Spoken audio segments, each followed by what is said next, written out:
अस्सलाम वालेकुम dear students, कैसे हैं आप सब। My name is Ryan Malik. I am here to teach you physics class 9th।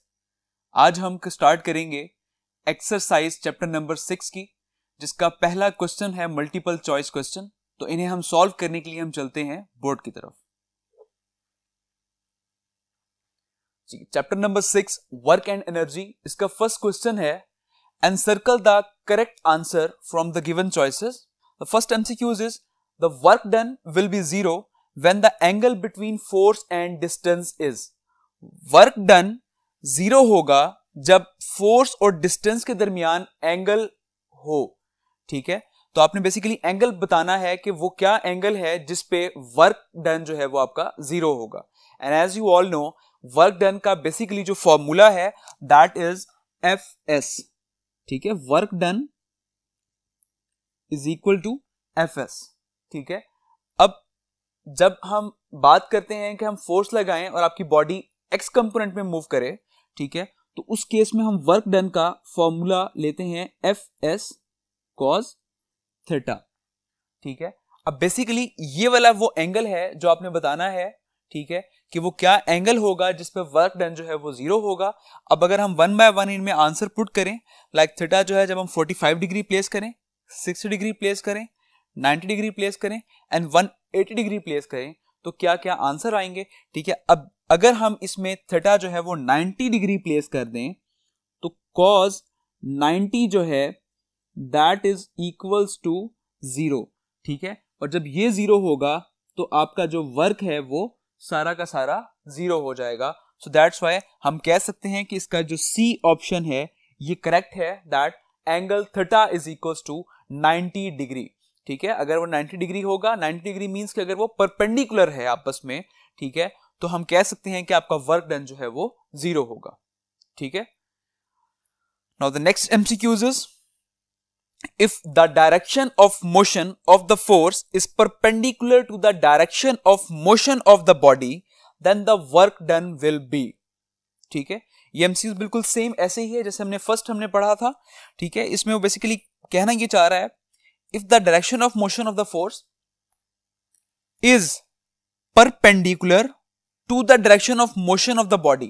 ठीक है, मतलब कि अगर फोर्स की डायरेक्शन और जिस डायरेक्शन में आपकी बॉडी मूव कर रही है अगर वो परपेंडिकुलर हो जाए, मींस कि वो 90 डिग्री पर आ जाए, तो तब आपका वर्क डन क्या होगा। ठीक है, जैसे हम ऊपर वाले क्वेश्चन में हम सॉल्व कर चुके हैं। ठीक है, जब भी आपका फोर्स और आपकी जो बॉडी जिस डायरेक्शन में मूव कर रही है अगर वो परपेंडिकुलर हो, ठीक है, तो उस केस में हमारा वर्क डन जो है वो 0 होता है, बिकॉज परपेंडिकुलर मींस कि वहां पर एंगल जो है वो 90 डिग्री है। ठीक है, अगर हम यहां पर 90 डिग्री प्लेस कर दें तो ऑटोमेटिकली आपका जो आंसर है वो 0 हो जाता है। तो हम कह सकते हैं कि हमारा वर्क डन इस केस में 0 होगा। ठीक है, तो इसका भी सी ऑप्शन करेक्ट है, विच इज 0। ठीक है, तो नेक्स्ट एमसीक्यू सॉल्व करने के लिए हम चलते हैं नेक्स्ट बोर्ड की तरफ।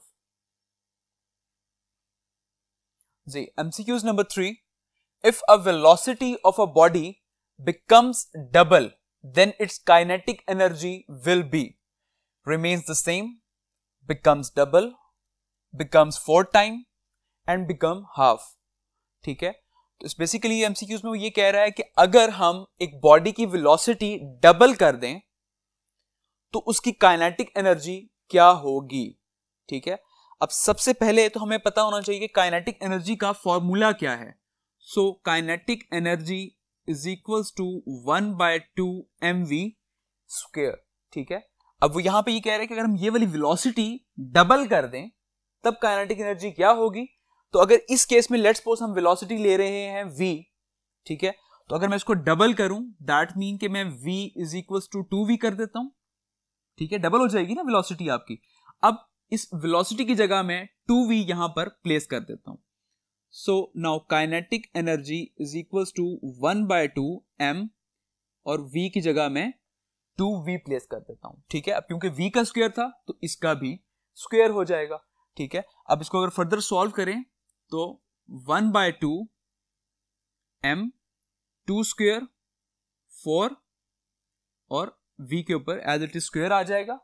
ठीक है, इसको अगर मैं फर्दर थोड़ा सा रीअरेंज कर रहा हूं, मैं 4 जो है मल्टीप्लाई हो रहा है उसको मैंने बाहर लिख लिए और बाकी सब वैल्यू को मैं एज इट इज लिख रहा हूं, ठीक है।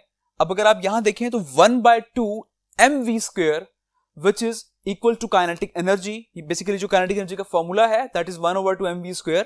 तो इसकी जगह पर मैं काइनेटिक एनर्जी रिप्लेस कर देता हूं, ठीक है।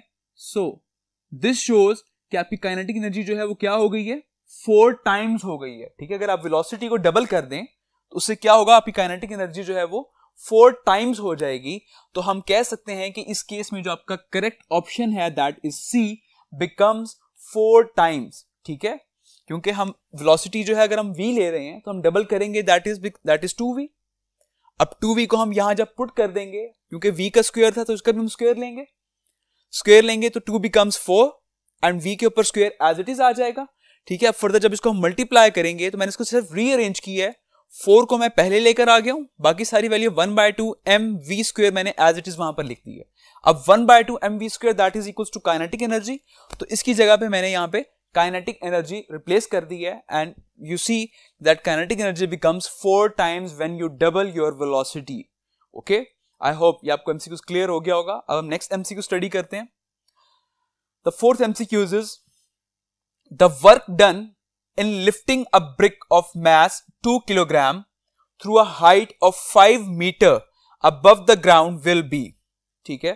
अब बेसिकली ये कह रहा है कि इसमें हम work done in lifting a brick of mass 2 kg, means कि आपने एक ब्रिक है जिसका मैस 2 किलोग्राम है, आपने उसको लिफ्ट करना है, ठीक है, through a height of 5 metre above the ground, मतलब कि ग्राउंड से आपने 5 मीटर अबव तक आपने उसको लिफ्ट करना है, ठीक है। तो उस पर वर्क डन क्या होगा, ठीक है। अब जब हम बात करते हैं हम किस चीज को ग्राउंड से हम हाइट पर लेकर आ रहे हैं, तो जब हम हाइट की बात करते हैं दैट मीन कि हम बात कर रहे हैं पोटेंशियल एनर्जी की, ठीक है। तो इस केस में जो हमारा वर्क डन होगा, ठीक है, वो वर्क डन हमारा होगा इस केस में इन the form of potential energy, ठीक है। तो बेसिकली आपने फाइंड करनी है इस केस में पोटेंशियल एनर्जी, ठीक है। तो अब अगर हम बात करें कि पोटेंशियल एनर्जी का फॉर्मूला क्या होता है, ठीक है, तो potential energy is equals to mgh। इस फॉर्मूले में जस्ट वैल्यूज पुट करें, आपको मास भी दिया हुआ है which is 2 kilogram, g gravity होती है which is a constant that is 10 metre per second square, ठीक है। और हाइट आपको दी हुई है 5 मीटर, तो यहां पर हम 5 प्लेस करेंगे। इस सब को अगर हम मल्टीप्लाई करें तो आपका आंसर आ जाता है 100 joule. So your potential energy is 100 joule, ठीक है। तो इस केस में जो हमारा ऑप्शन है that is D, so D is the correct option which is 100 joule, ठीक है। Next MCQs is the kinetic energy of a body of mass 2 kilogram is 25 joule, its speed is, ठीक है। तो इस केस में भी एक न्यूमेरिकल टाइप एमसीक्यूज है ये भी, जिसमें उसने कहा है कि एक बॉडी की काइनेटिक एनर्जी है विच इज 25 जूल और उस बॉडी का मास जो है दैट इज 2 किलोग्राम। अब वो कहता है कि इट्स स्पीड इज मीन कि आपने जो उसमें स्पीड वेलोसिटी है वो आपने फाइंड करनी है, v आपने इसमें फाइंड करना है, ठीक है। तो हमें काइनेटिक एनर्जी का फॉर्मूला पता होना चाहिए। Kinetic energy is equals to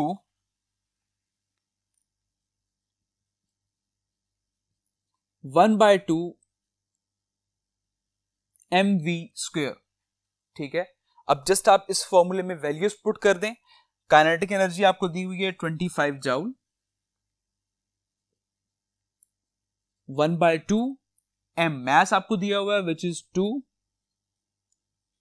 और वेलोसिटी आपने फाइंड करनी है तो वो एज इट इज आ जाएगा, ठीक है। अब अगर हम देखें तो यहां से ये 2 और ये 2 आपस में कैंसिल आउट हो जाएंगे, तो रिमेनिंग यहां पर 25 एज इट इज और इस जगह रह जाएगा सिर्फ v², ठीक है। अब स्क्वायर जब भी हमने खत्म करना होता है तो हम स्क्वायर रूट लेते हैं बोथ साइड्स पे, तो बोथ साइड्स पे आप स्क्वायर रूट अप्लाई कर दें। ये मैं इधर सॉल्व कर रहा हूं, स्क्वायर अंडर रूट से कैंसिल हो जाएगा और इसका स्क्वायर रूट हो जाएगा 5, so v is equals to 5। तो हम कह सकते हैं that v is equals to 5 metre per second, ठीक है। तो इस केस में हमारा जो करेक्ट ऑप्शन है that is A, 5 metre per second, ठीक है। आई होप ये भी एमसीक्यूज आपको क्लियर हो गया होगा। नेक्स्ट एमसीक्यूज के लिए हम चलते हैं नेक्स्ट बोर्ड की तरफ। जी, तो MCQs number 6 which is which one of the following converts light energy into electrical energy? A electric bulb, B electrical generator, C photocell and D electric cell. ठीक है, तो बेसिकली एमसीक्यूज में वो ये कह रहा है कि इनमें से कौन सा ऑप्शन ऐसा है कि जो लाइट एनर्जी को इलेक्ट्रिकल एनर्जी में कन्वर्ट कर देगा. ठीक है, तो अगर हम इलेक्ट्रिक बल्ब की बात करें तो इलेक्ट्रिक बल्ब जो है वो तो इलेक्ट्रिसिटी लेता है, ठीक है, और फर्दर आपको लाइट एनर्जी प्रोवाइड करता है.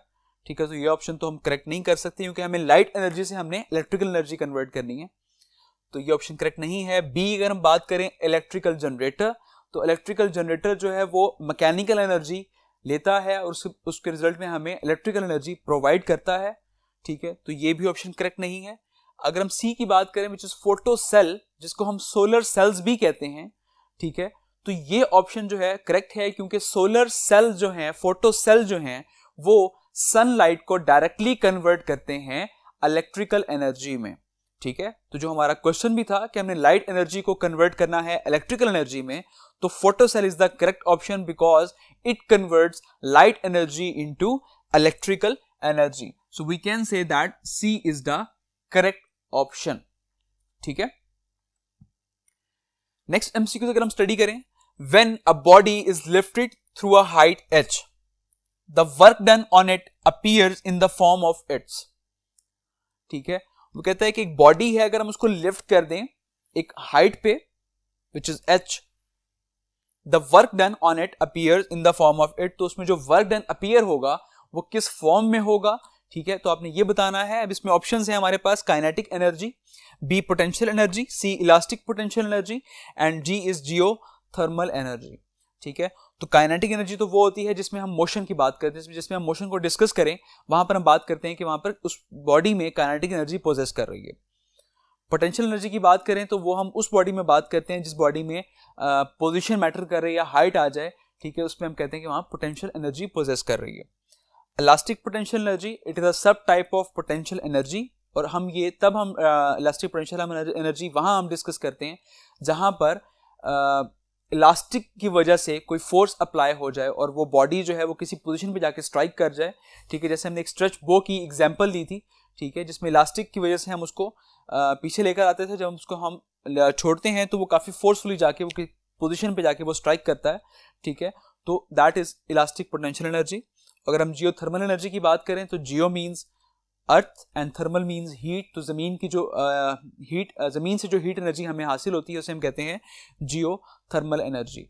ठीक है, तो बेसिकली इस क्वेश्चन में हमारा जो क्वेश्चन था कि आपकी बॉडी जो है वो लिफ्ट हो गई है एक हाइट h पे, तो इसमें वर्क डन जो है वो किस फॉर्म में अपीयर होगा. तो क्योंकि अब हाइट मैटर कर रही है तो हाइट जहां भी आती है वहां हम बात करते हैं कि वहां पे पोटेंशियल एनर्जी पोजेस करती है, तो हमारा इस केस में जो वर्क डन होगा वो इन the form of potential energy appear होगा. ठीक है, तो हम कह सकते हैं कि इस केस में हमारा जो वर्क डन है which is in the form of potential energy. ठीक है, तो हम इसमें हमारा करेक्ट ऑप्शन जो है that is B, potential energy. ठीक है, अब अगर हम नेक्स्ट एमसीक्यू स्टडी करें, the energy stored in coal is, पहली बात तो ये कि कोल है क्या. हमने टॉपिक पढ़ा था फॉसिल फ्यूल. फॉसिल फ्यूल में हमने 3 टाइप से अगर फॉसिल फ्यूल पढ़े थे which is coal, oil and gas, और मैंने आपको ये बात बताई थी तब कि जितने भी फॉसिल फ्यूल हैं ये बेसिकली केमिकल एनर्जी है. ठीक है, और जिनसे हम फर्दर मजीद हम बहुत सी एनर्जीज हम हासिल कर लेते हैं. ठीक है, कोल को बर्न करने से आप हीट एनर्जी ले सकते हैं. ठीक है, और उसके बर्न करने से ऑब्वियसली हमें लाइट एनर्जी भी हासिल होती है. ठीक है, तो अब बेसिकली कोल जो है ये क्या है, ये फॉसिल फ्यूल है, और जितने भी फॉसिल फ्यूल होते हैं वो केमिकल एनर्जी होती हैं. ठीक है, तो अगर हम इसमें ऑप्शन डिस्कस करें कि ए ऑप्शन हीट एनर्जी है, B kinetic energy, C chemical energy and D nuclear energy, तो इस केस में हमारा सी ऑप्शन करेक्ट है विच इज केमिकल एनर्जी. ठीक है, तो फॉसिल फ्यूल, क्योंकि कोल एक फॉसिल फ्यूल है और फॉसिल फ्यूल जितने भी होते हैं वो सारे केमिकल एनर्जी होती है. ठीक है, क्लियर. नेक्स्ट एमसीक्यू स्टडी करने के लिए हम चलते हैं नेक्स्ट बोर्ड की तरफ. जी, so 9th MCQs is the energy stored in dam is A electrical energy, B potential energy, C kinetic energy and D thermal energy. अब यहां वो क्वेश्चन कर रहा है the energy stored in dam, dam में कौन सी एनर्जी स्टोर होती है। तो चूंकि आपको ये मालूम है कि डैम्स जो हैं वो एक हाइट पर कंस्ट्रक्ट किए जाते हैं, ठीक है, जहां से पानी जो है वो फॉल करवा के और मजीद जो है वो टर्बाइंस रोटेट की जाती हैं और उससे फर्दर फिर हम इलेक्ट्रिकल एनर्जी हम हासिल करते हैं और बहुत सी और भी एनर्जीज हमें मिल जाती हैं, ठीक है। तो अब डैम क्योंकि हाइट पर कंस्ट्रक्ट किए जाते हैं तो यहां भी क्या चीज मैटर कर रही है, हाइट, पोजीशन मैटर कर रही है। तो जिस केस में भी हाइट आ जाए, पोजीशन आ जाए, उस केस में हम कहते हैं कि वहां पर पोटेंशियल एनर्जी पोजेस कर रही है, ठीक है। तो इस केस में हमारा जो करेक्ट ऑप्शन है which is B, that is potential energy, ठीक है। Now the MCQ is 10.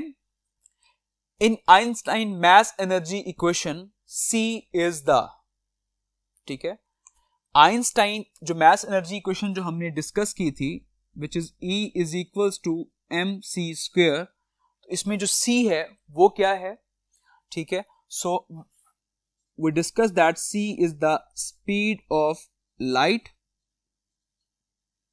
और इसकी वैल्यू थी 3 multiplied by 10 raised to the power 8 metre per second.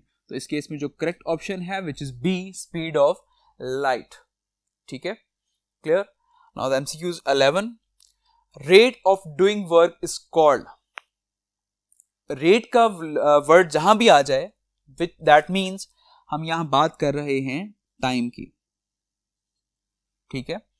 तो रेट ऑफ डूइंग वर्क मतलब कितने टाइम में आपने अपना वर्क डन किया है, is called A energy, B torque, C power and D momentum, ठीक है। तो कितने टाइम में आपने अपना वर्क डन किया है दैट इज कॉल्ड पावर, ठीक है, जो कि हमने अपना लास्ट टॉपिक पढ़ा था 6.9 power, it is the rate of doing work is called power. तो बेसिकली इसका करेक्ट ऑप्शन जो है वो है C, ठीक है। अगर हम इसका फॉर्मूला डिस्कस करें तो हमें पता है कि P is equal to W/T, W means work done and divided by time is called power, ठीक है। आई होप आपको ये सारे एमसीक्यूज क्लियर हो गए होंगे, ठीक है। नेक्स्ट लेक्चर तक के लिए टेक केयर, अल्लाह हाफिज।